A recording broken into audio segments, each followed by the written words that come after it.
তোমাতেই আসক্ত পর্ব ৮ লিখেছেন তানিশা সুলতানা। চিন্তিত সিয়াম এক পলক আবরারের দিকে তাকাচ্ছে তো আরেক পলক গোটা ক্লাবটাকে পর্যবেক্ষণ করছে। ওই তো স্টেজে ১০-১২টা মেয়ে নাচছে, কিছু ছেলেও তাদের সাথে যোগ দিয়েছে, কিছু মেয়েরা ড্রিঙ্ক করছে। বাই এনি চান্স আবরার কি এটা দেখে ক্লাস ভাঙল, নাকি তার শক্তি দেখালো, নাকি আদ্রিতার বয়ফ্রেন্ডের কথা শুনে এমনটা করলো? কোনটা হতে পারে? ইভান অতি দ্রুত নিজ পকেট হতে রুমাল বের করে আবরারের হাতে চেপে ধরে। আমান ভ্রু কুঁচকে তাকিয়ে আছে। এই মুহূর্তে আবরারকে হাজারখানা প্রশ্ন করলেও কোনো জবাব মিলবে না। ঢের জানা আছে ওদের, তাই অহেতুক প্রশ্ন করে এনার্জি লস করছে না। আহাদ আবার হাই তুলে, তার ঘুমের রেশ আবার চলে এসেছে। এই মুহূর্তে একখানা বালিশ আর খাট পেলে নিমেষে ঘুমের দেশে পাড়ি জমাতে পারত। সিয়াম গালে হাত রেখে আবরারের পানে ঝুঁকে এবং সরল সুরে শোধায়, আর ইউ জেলাস আবরার? আদ্রিতার বয়ফ্রেন্ড আছে শুনে হট হয়ে গেলি? আহাদ পুনরায় হাই তুলে বলে, আরে ধুর, আশেপাশে এত মেয়ে অথচ ওকে পাত্তা দিচ্ছে না, তাই ওদের অ্যাটেনশন পেতে এমনটা করলো। ইভান একখানা গ্লাস তুলে নেয়, নিজেও ভাঙার ট্রাই করতে করতে বলে, ভাই পারছি না কেন, ভাঙি না তো। সিয়াম গাঁটটা মারে ইভানের কপালে এবং বলে, বেড পারফরমেন্স না করা অবধি ভাঙবে না রে পাগলা। আমান বলে, আমাদের আবরার তাসনিম শতবার বেড পারফরমেন্স ভালো করেছে নাকি? আমার তো মনে পড়ে না। সিয়াম মুখ বাঁকিয়ে বলে, ওইসব গোপন কার্যকলাপ তোকে দেখিয়ে করবে, ইডিয়েট। আমান কিছু বলতে যাবে তার আগে আবরার দাঁড়িয়ে পড়ে এবং কাউকে কিছু বলার সুযোগ না দিয়ে কটকট পায়ে বেরিয়ে যায় ক্লাব হতে। সিয়াম দৌড় দেয় আবরারের পেছনে। হতাশ নয়নে ইভান, আমান এবং আহাদ তাকিয়ে থাকে। রাত আনুমানিক ২ বাজে। আদ্রিতার প্রচণ্ড খিদে পেয়েছে। রাতে ২-৩ বার খাওয়ার স্বভাব তার।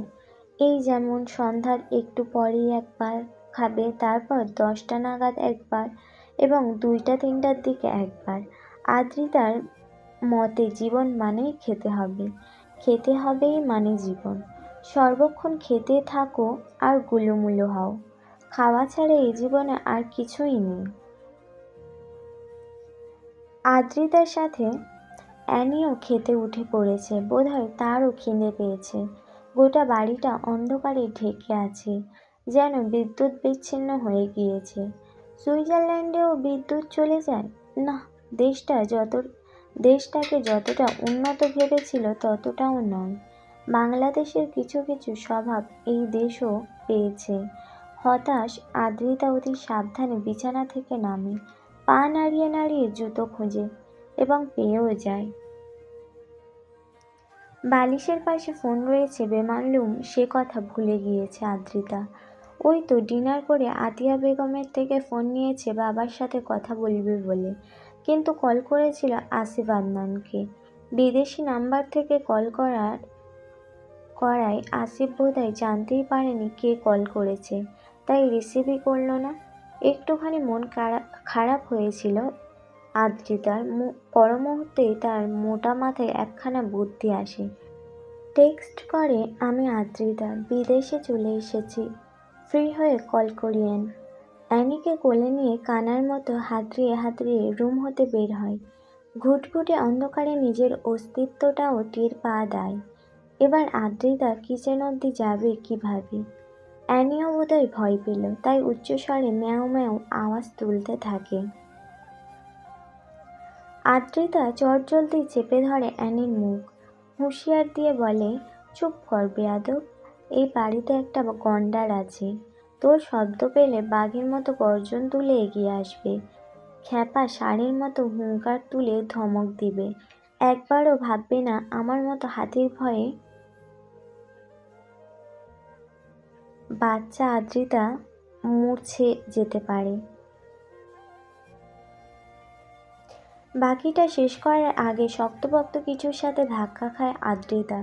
ছিটকে পড়ার আগেই একজোড়া শীতল হাত চাপটে জড়িয়ে ধরে আদ্রিতার কোমর। একজোড়া অধরেশি ঠেকে আদ্রিতার কপালে।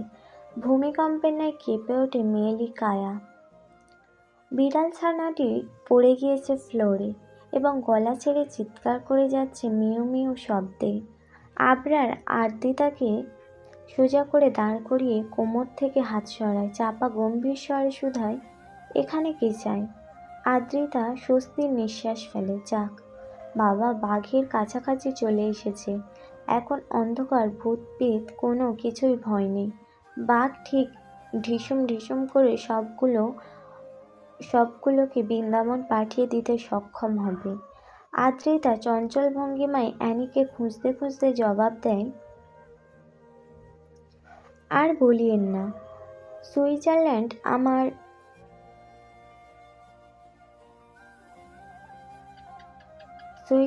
আমার বার দেশ।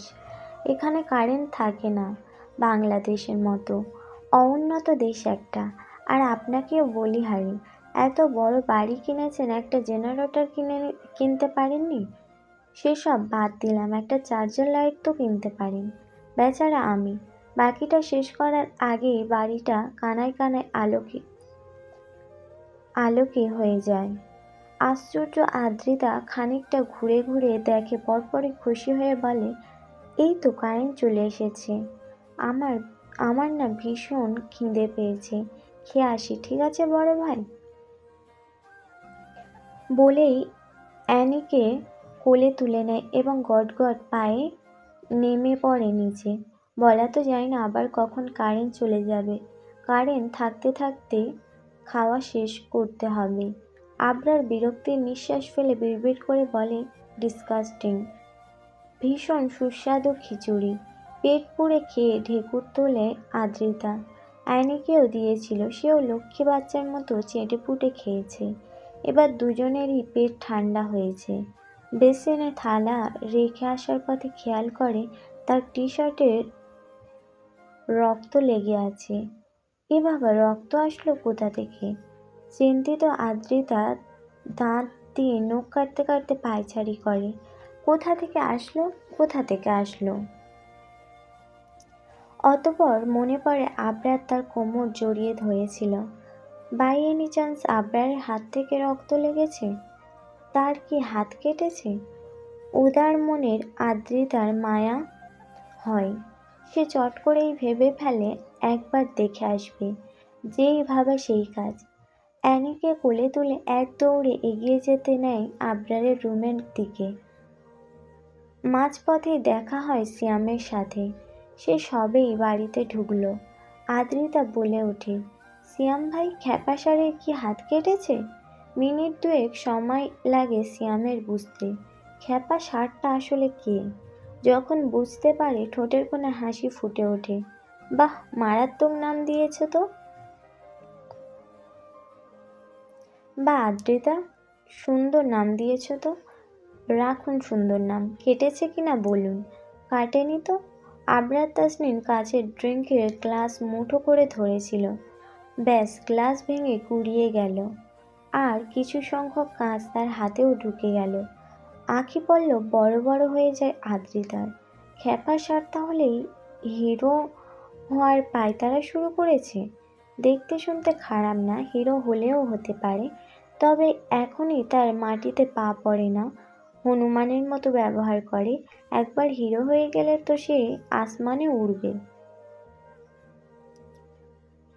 ভাই, আমি যাচ্ছি, হ্যাঁ, তার হাতটা দেখে আসি।